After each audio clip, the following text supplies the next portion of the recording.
Good evening, everyone. I'm Sumaya Mubin, the Director of Marketing and Sponsorship for AMSA India for the tenure 2023 to 24. And I welcome you to the Medico podcast. And I'm Lavanya Gupta, National Officer of Marketing and Sponsorship for AMSA India for the tenure 2023-24. So, knowledge, action, and friendship are the three principles of AMSA India.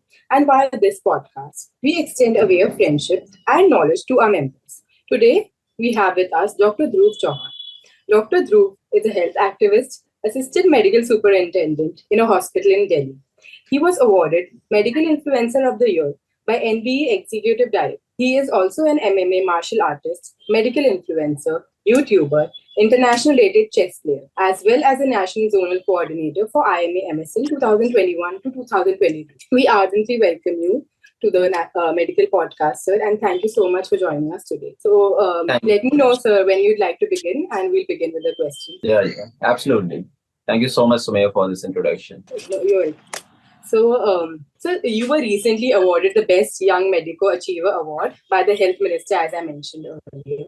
So what inspired you to become a medical influencer, giving your voice to hundreds of unheard souls? Actually, honestly, I never thought that I'm gonna be an influencer or a health activist or something like that.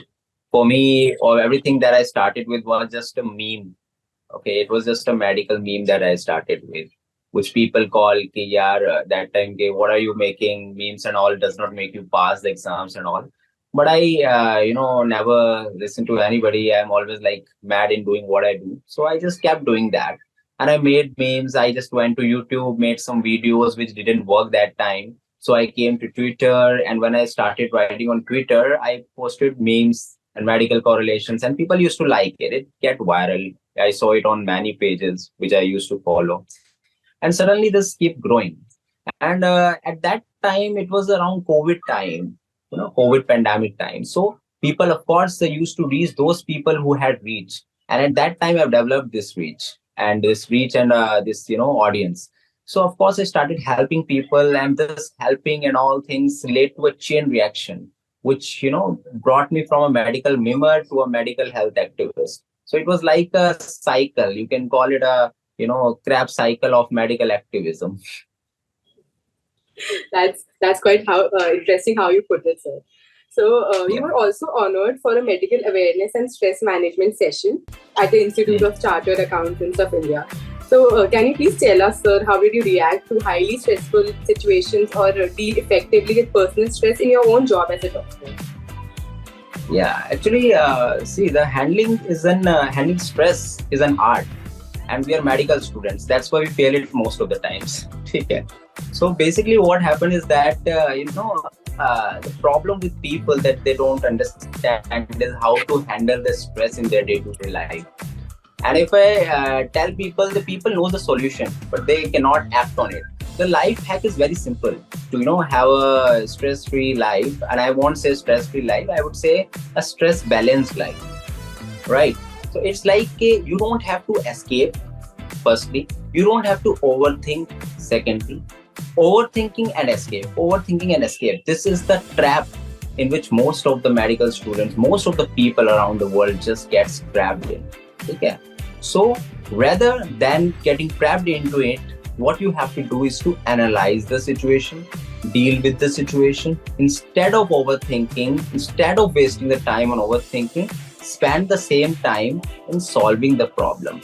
There's an old quote of Chanakya. If I don't know how many people follow Chanakya, I'm a big Chanakya fan, and Chanakya Niti I have read. But I tell you that there's that saying, finish the problem before the problem finishes you, right? Destroy the root cause of the problem before the root cause becomes the branch and hit you. So this is how you have to follow the life. You just don't have to let the problem grow.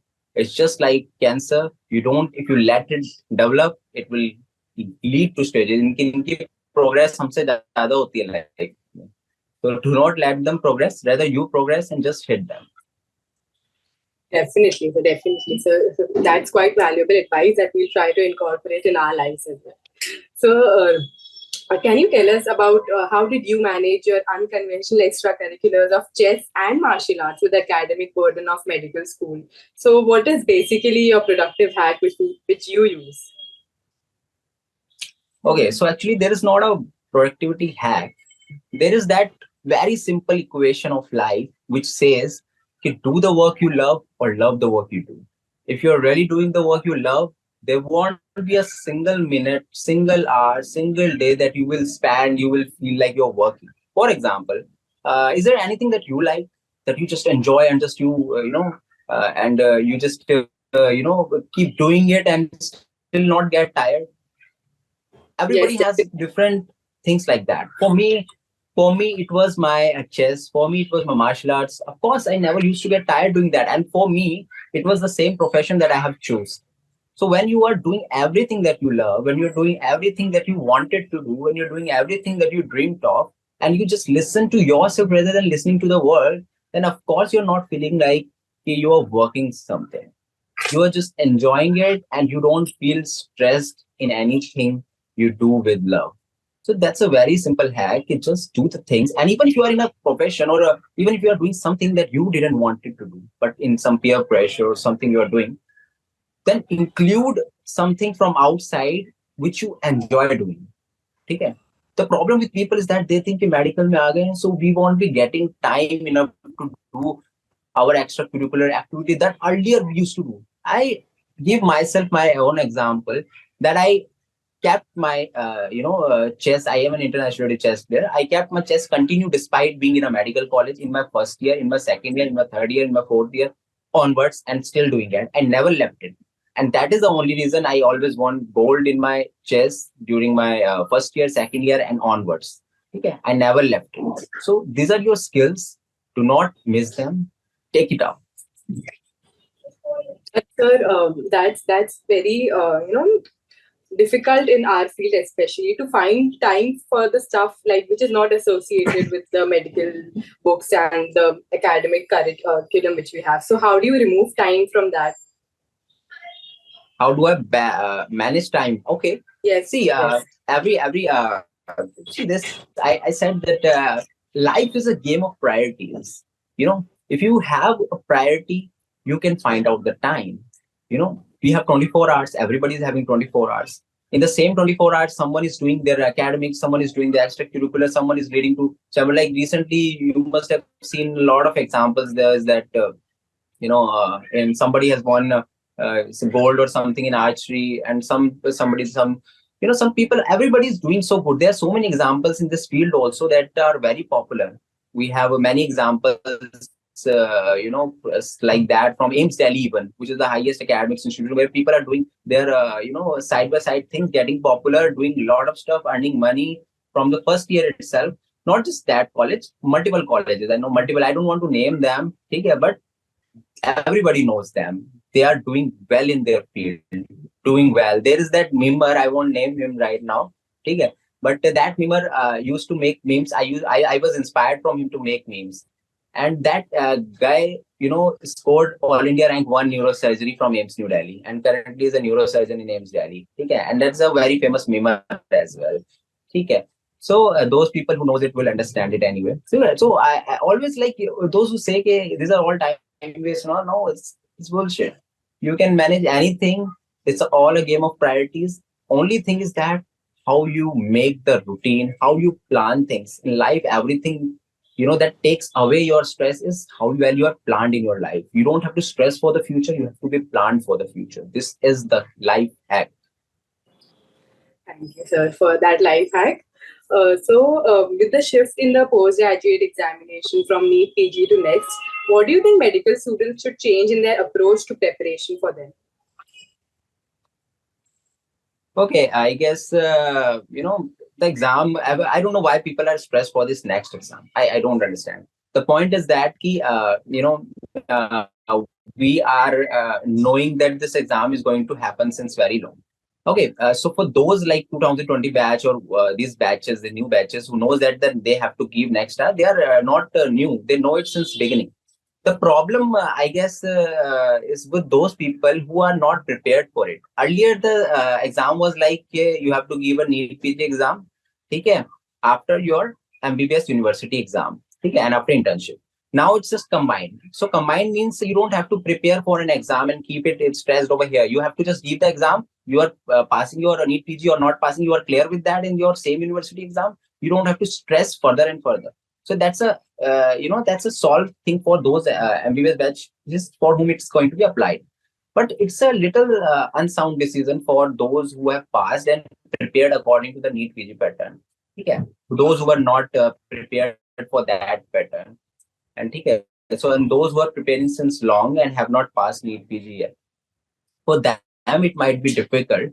And of course, I believe that some solution should be there for that. But otherwise, it's not a bad decision since we have a single exam, and I think it's fine. Only the good thing is that only the thing is you have to maintain it well. That's it. Okay, sir. So, meeting new people and experiencing new adventures each day influences a person. So, how have the professions of a doctor, an activist, and an influencer changed you as a person?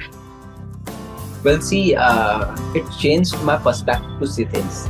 Okay, you gain a different perspective from different people. For example, you're talking to me, I'm talking to you. I will gain a different experience.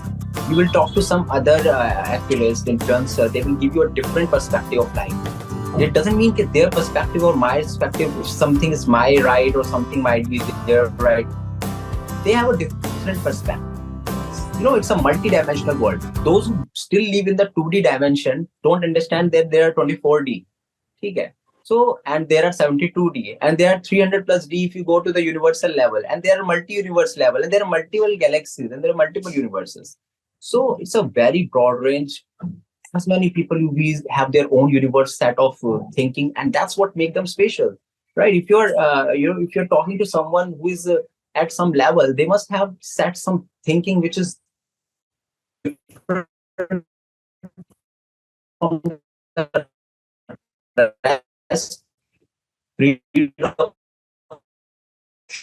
Shapes. That's why they have anybody. What thing is right, and that is the only thing that should be and how it should be. But then I'm meeting people, different perspective, and I'm learning that no, this is not. There are so many perspectives, and this perspective are even more beautiful and creative than what I used to think. And I learned from that, and this is a creative hack that I have more people you interact with, more you learn. So, yes. Am I audible? Yeah, you're audible. So, what is that one habit that is present in you that you would want to imbibe or remove from yourself if given a chance? Well, the thing is overconfidence that I have. Like if somebody tell me, can you do cardiac surgery? I won't say no.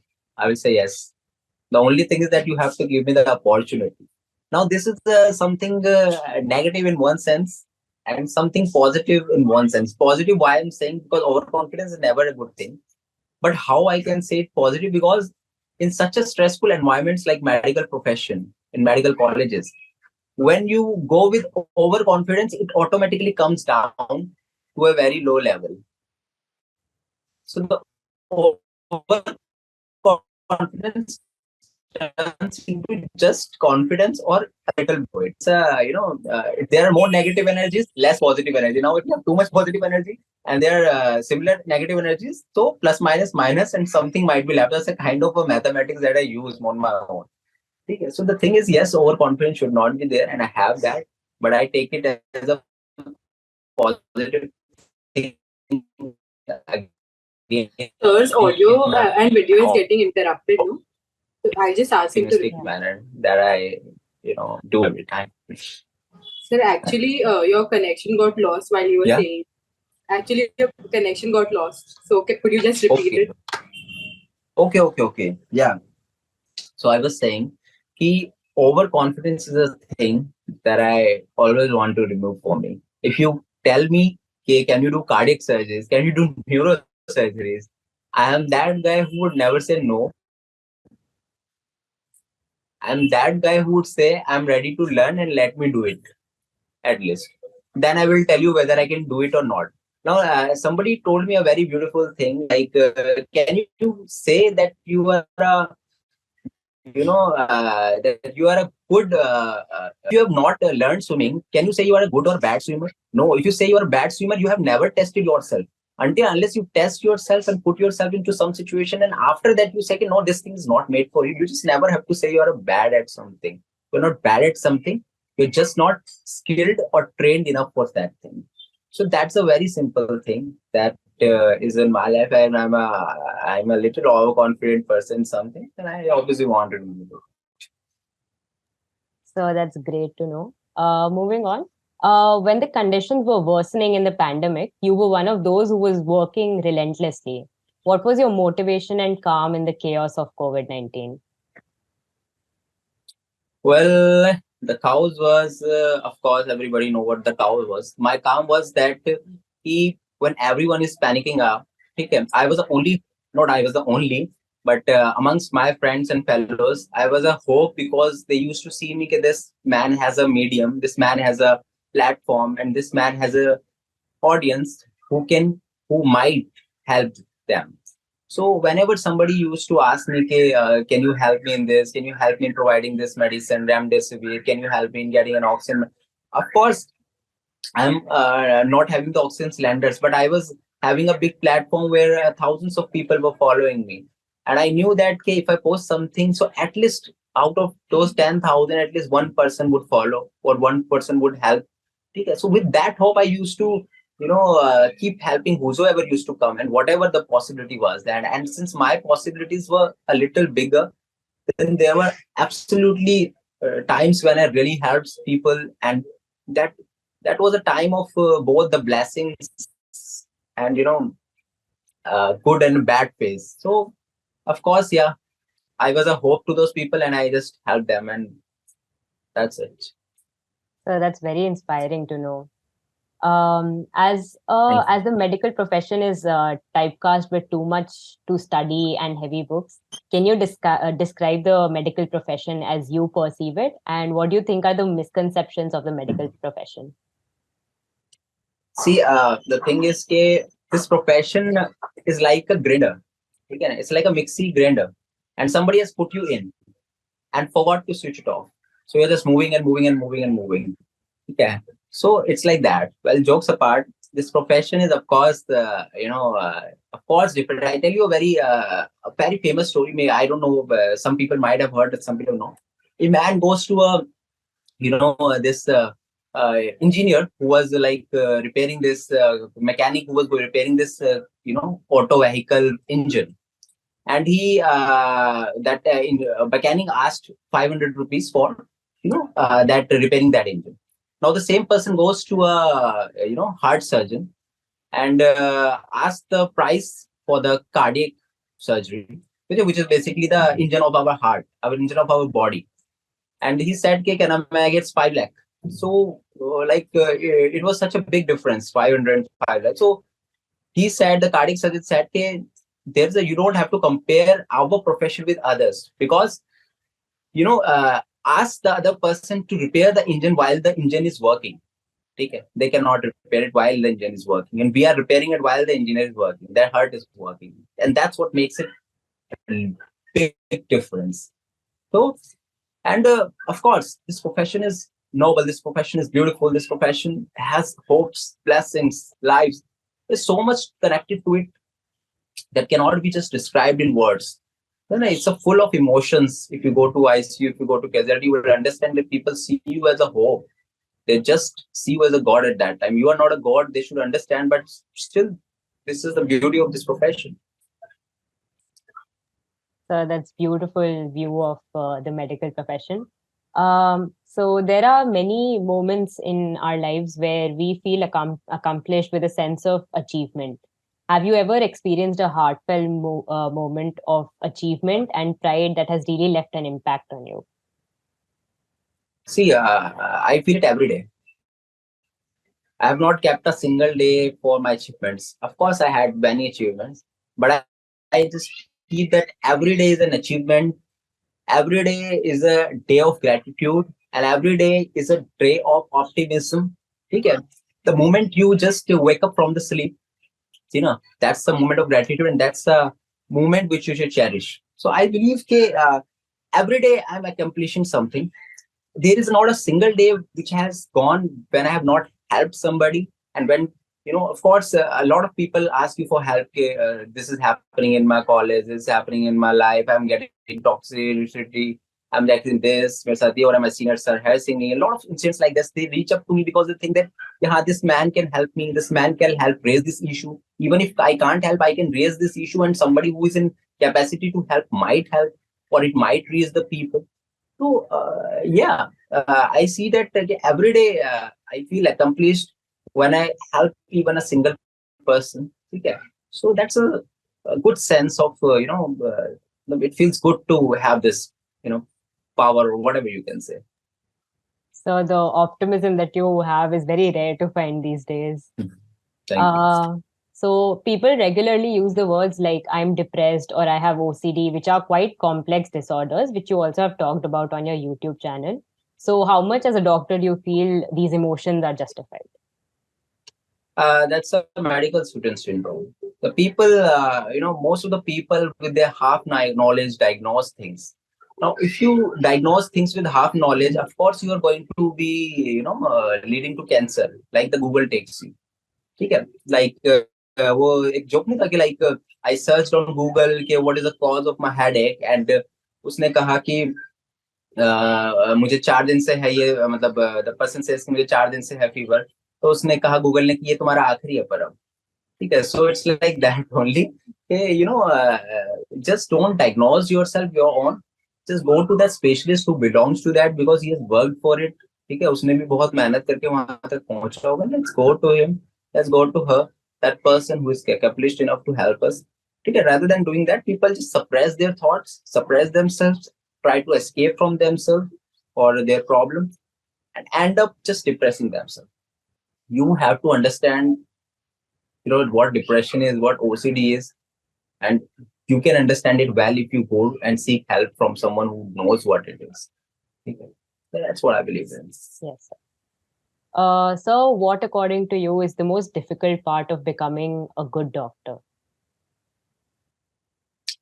I guess it's leaving your family behind. Like the moment you get a medical college and you just, you know that you have to leave your state. It does not happen with everybody, but it happens with most of the people. They have to leave their states, they have to leave their homes and live in a different life in a hostel. Or those who have never lived like that, they have to live a life away from their family. They don't get their the food of their mother, the the presence of their family. And these are the things which might be compensated by the friends you find in hostel. But the reality is that it hits. Okay? And once you go out from your, even not just MBBS, after MBBS, it's the PG. After PG, it's the SS. So it's basically like once you step out, it's like मतलब medical students की भी शादियां होती, ठीक है, दहेज में वो जाते हैं, ठीक है, हॉस्टल्स में. तो इट्स लाइक दैट ओनली के वो भी उनकी भी वो भी नहीं करते. सिर्फ only the womens don't get married and leave their home. The man do married with their profession also and leave their home too.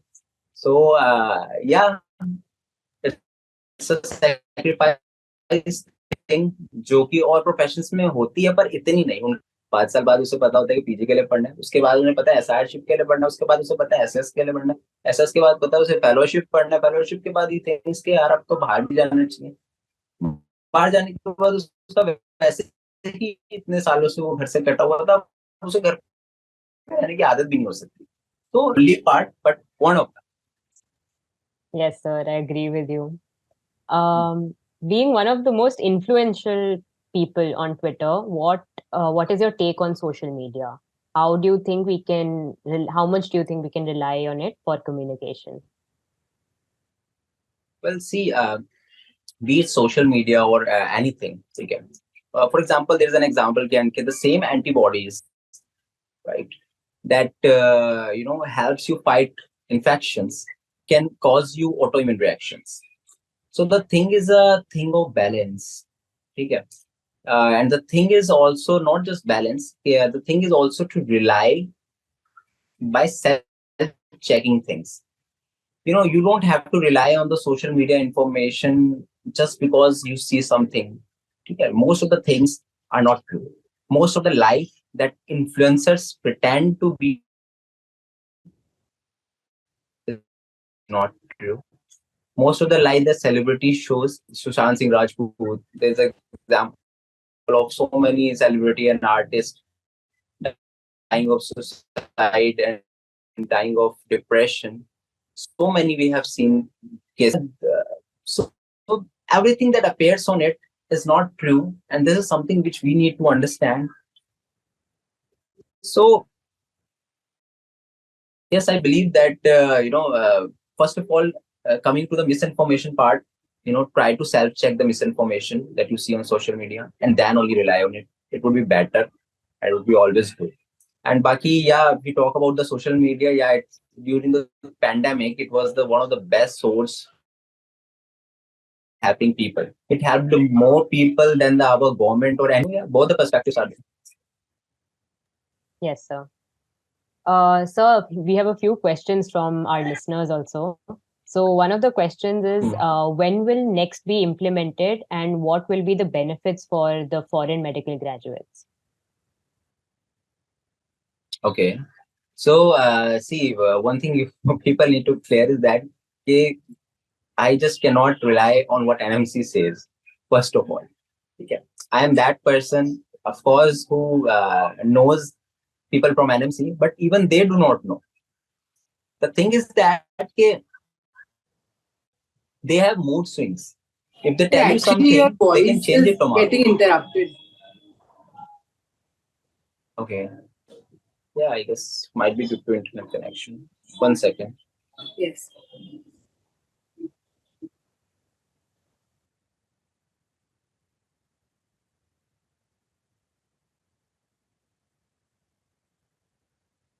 Is it fine now?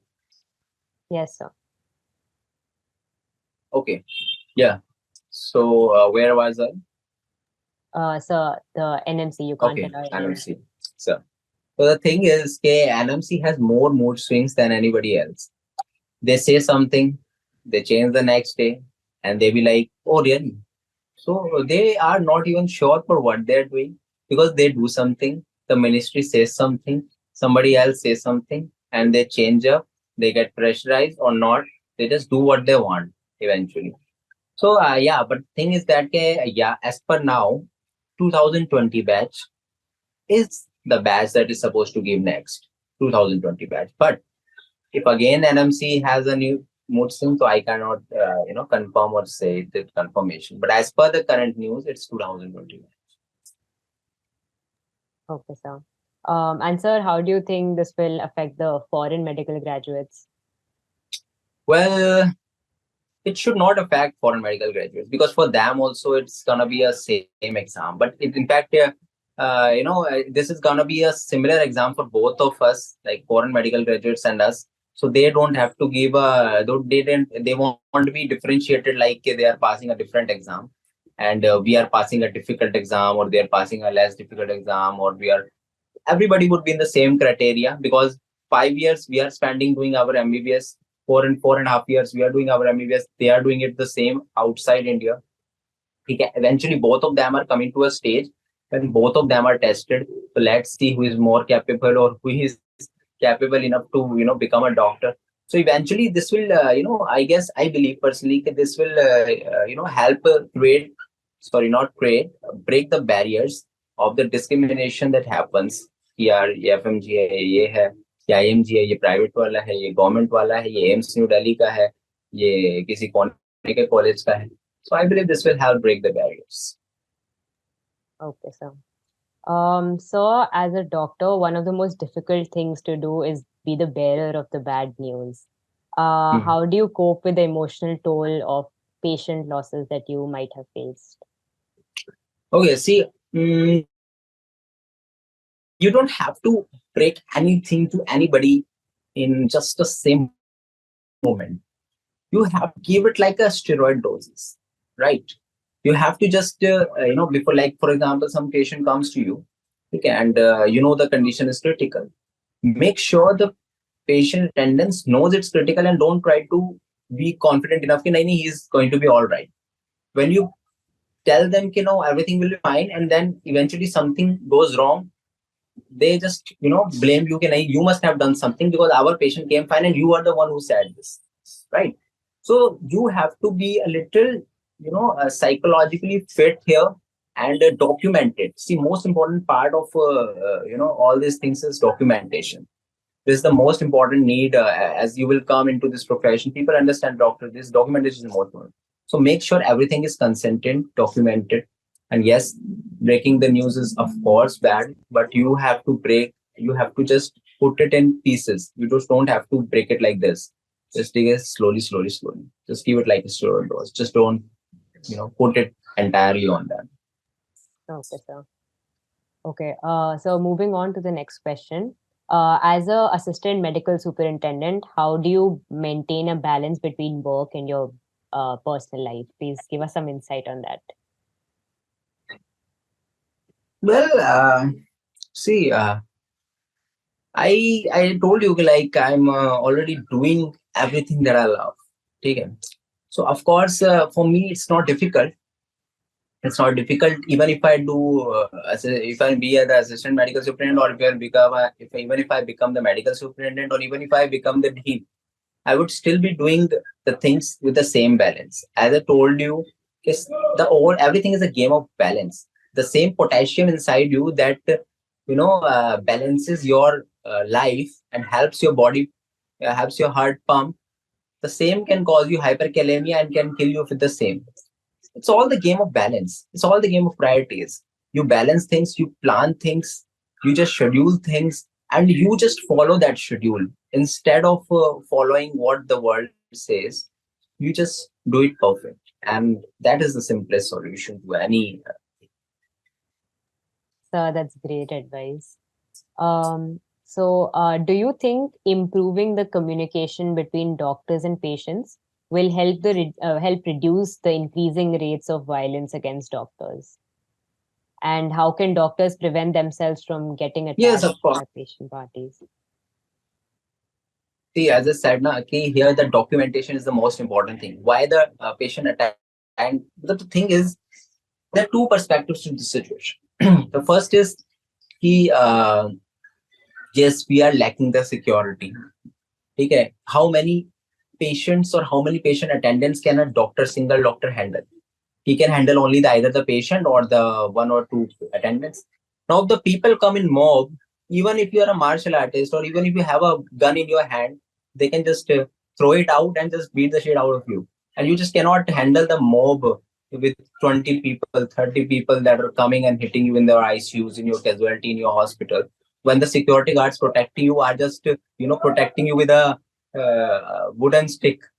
Okay? So it's not possible like that. You need security, you need stricter laws, and you need those laws which actually bring justice in some time.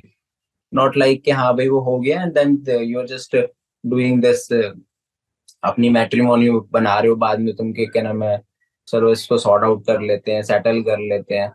This thing should not be there. It should be seen like if you are beating a cop, you know what the punishment is going to be. Same thing should be with the doctors. Okay. Plus, the doctor should be careful too.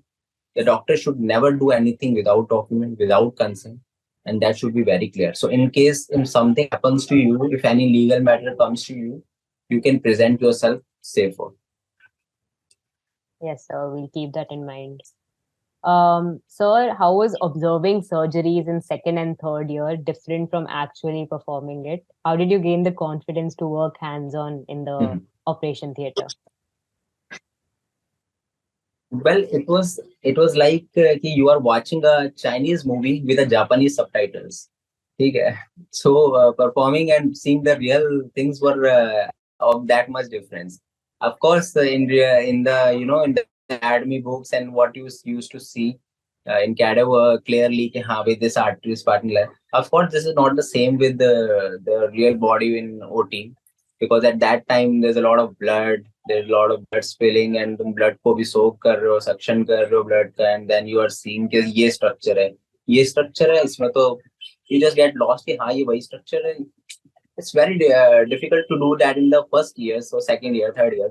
Okay, but with time आदत हो जाती है, and then you से हाँ यार ये वाला तो पता है अपन को, वही है जो देखा था.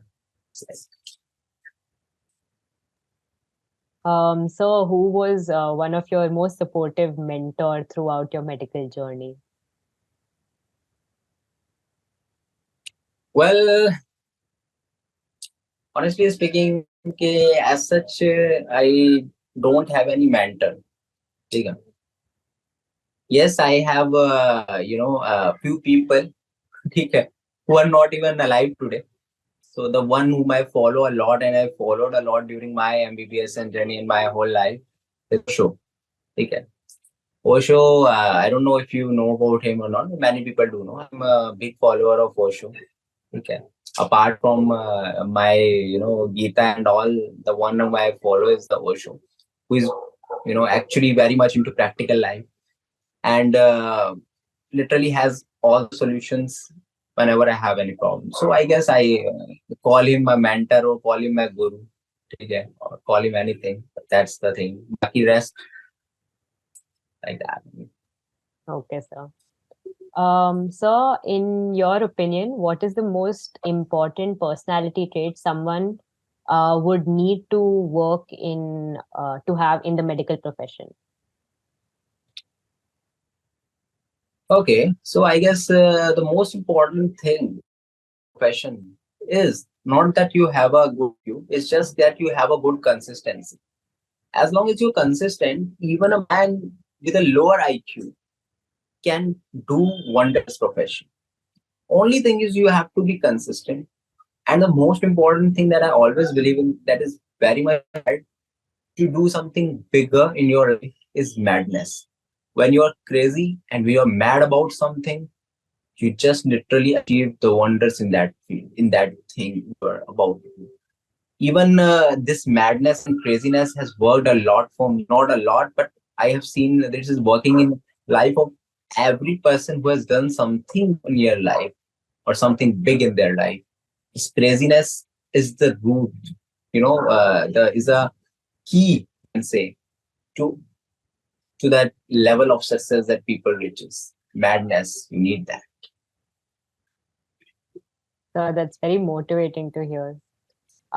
Since you promote fitness on a large scale, what, according to you, should be few activities that medical students should pursue to stay active? Well, it should include both the mental and physical activity. I cannot tell somebody to follow us, and start solving Sudoku when they love chess. And I cannot tell a chess person to do Sudoku. Both are doing it right. Both don't knows their game. Everybody knows what's right and what's wrong. But the matter is who is gonna do it? करेगा कौन? ठीक है ना? Everybody knows the right and wrong, but the point is who is gonna do it? So the thing is very simple. ठीक है? The physical activity, if you ask me what is the best physical activity that you can do every day, I say just run. Just run 2 kilometers, run 3 kilometers. You're just doing it. Your heart is pumping, your blood is flowing, your brain is being stimulated with oxygen. Okay, you want you do great. Okay, and you don't need any other fitness exercise. You don't need to just go to gym. You just can do a run up and you can do good. And for mental things, there are multiple mental games. Whatever you like, pick it up, do it. For me, it's chess. For some people, it's Sudoku. For some people, it's these different games, whatever they like. Yes, sir. So what are your thoughts on research during MBBS? Well, I believe I have seen many people earning a lot through ICMR researches and all. Okay. I have some people, my juniors, like who are doing great researches and are getting paid very well. So the people who ask me like what they can do, by which they can earn during their first year, their second year, their third year. I believe this is one of the best mediums to earn by publishing your researches, by getting it, credited at some place. Okay. And trying to earn through those mediums. Yes, sir. So, are there any other side hustles you would suggest to medical students? Yeah. Are there any other side hustles you would suggest to medical students? Another, I am not getting your voice clear. I said side hustles, another ways of earning maybe. Acha, another medium. Okay. See, yeah, there are multiple mediums to earn. Okay. The point is, again, you need madness for that, craziness for that. See, the lot of people try. First year, second year, में lot of people try. वो trade में लगाते हैं पैसा. ठीक है. Even if they're getting pocket money 5,000 rupees, जिसमें वो 4,000 rupees trade में लगा दिए या फिर share market में लगा दिए. But the point is that कि are you really dedicated enough कि तुम उस पे ध्यान दे पाओगे? Are you able to concentrate on that too along with your studies? If you are balancing it well enough, so you have the share market is good, the trade is good, the mutual funds are good in which you invest. Okay, the prudential funds are good. The YouTube is a good medium to earn. Okay, one of the best medium for medical student to earn is a YouTube. Okay, and now even Twitter pays you if you write good enough. The Twitter pays you well enough. Okay, in fact, the Twitter pays you more than YouTube now. Okay, people are earning lakhs via Twitter and writing just shit. Okay, so it's not like that. You can earn anything. Okay, if you are mad enough, it's not even needed that you have a special talent. No, you don't need a special talent. You just need a madness, craziness, and dedication, consistency with whatever thing you know, whatever thing you believe that you should present your views on. That's it. So that's great to know. So as our generation is progressing with tech and AI, how much impact can health tech and AI assisted operations can have on our profession? Well, it's doing good. AI is now we have Chat GPT, which is responding better. They can and can of course doing good. Of course, is 70% replacing doctors in terms of diagnosis, in terms of provisional diagnosis, in terms of treatments. Yeah, although they do not have the exact, but still they're not able to do it 100%. For that 70% to reach 100%, nobody knows how long it will take. But yes, someday it might do that. The first, of course, a lot of people ask me, can the AI replace the radiologists? Because we have these X-ray diagnostic AI machines. We have this MRI, CT diagnostic AI machines and everything. They are doing it so well, like ECG and all diagnosis so perfect that even the doctors can't do. For doctors, you need to study their whole life for the same diagnosis. But yes, there are multiple things that even the AI cannot do. The AI cannot understand the emotional imbalances of the patient. The AI cannot provide the palliative care to the patient. The AI cannot give a sense of well-being to the patient. These are the things that only a doctor can do. And you just cannot do that. And even if you can do that at some level, तो 2050 तक कौन जिंदा रहेगा किसको पता? Yes, connecting to patients on an emotional level is very important in our profession. Okay, sir. So moving on to the last question. So going down the memory lane, what was your inspiration or motivation to choose medical as a profession? Well, there's no. I was like, I wanted to be a doctor. I decided that in my 7th standard, when I was in my 7th standard. I had a laboratory in my house, a small laboratory, where I used to keep vehicles, where I used to keep medical equipments, where I used to keep microscope, where I used to keep telescope, binoculars and slides, and used to carry the multiple the slides from the school like amoeba, paramecium and all, and I used to see that. Suddenly my interest developed. I bought a stethoscope worth rupees 120 that time. I still have that stethoscope. कहीं यहीं रखा होगा कहीं. I don't know where it has gone. Let me see. Okay, somewhere. Yeah. So there it is. That 120 rupees stethoscope. I still carry it with me. अपने साथ रखता हूँ हमेशा because it is my inspiration. If you want to ask what is my inspiration, this is my inspiration. ऐसे पहन के हमेशा लगा लेता था उस टाइम और आज तक रखा हुआ है. तो बस फिर क्या उसमें इंटरेस्ट बन गया, देखते देखते देखते देखते और बढ़ता गया। इंस्पिरेशन अपने आप से इंस्पिरेशन निकाली है मैंने, मुझे कहीं बाहर से नहीं मिली। मैंने कहा ना कि I used to follow like Osho and all, I used to follow Chanakya Niti, खुद में से ही निकालता था। वो चाणक्य तो बहुत स्ट्रेट, वो तो कहता था बाहर दुनिया पे तो विश्वास करना ही है तुम्हें, everything is inside.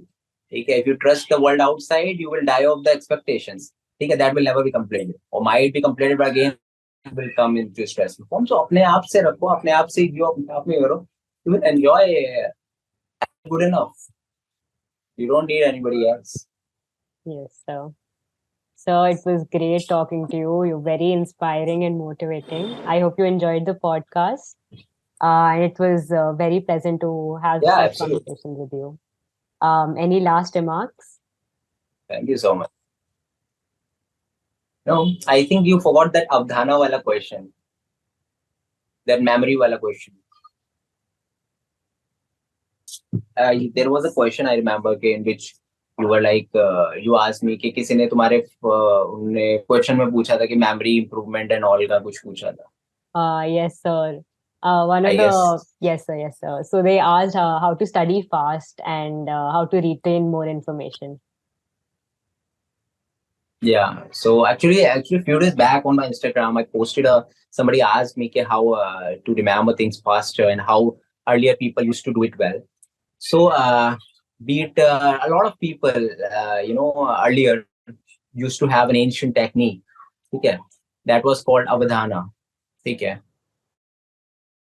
And that avadhana technique, and people used to ask me like, how Swami Vivekananda could remember 440 pages book in just one go, while doing a lot of multiple taskings, while he's talking to somebody, he's reading the book and he's remembering each and every picture of the book, every word at the same place, and if asked, he can tell exactly what the other person whom he was talking was saying and what he was reading, and where at which page, which picture is there. That is not just possible due to meditation. That is possible due to a meditative state. Yeah, that's an ancient technique that our ancient people used to do, by which they used to, do one task and focus on others as well. That's a cognitive approach to one thing. The focus was so strong enough. They are 1 second.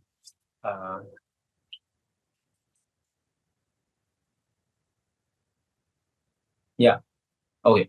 So this technique simply has an approach in which you're focusing on one thing, and while you're talking to somebody else, while you're doing the third work also, like you're writing, you're reading, and you're talking to somebody, and all at the same time.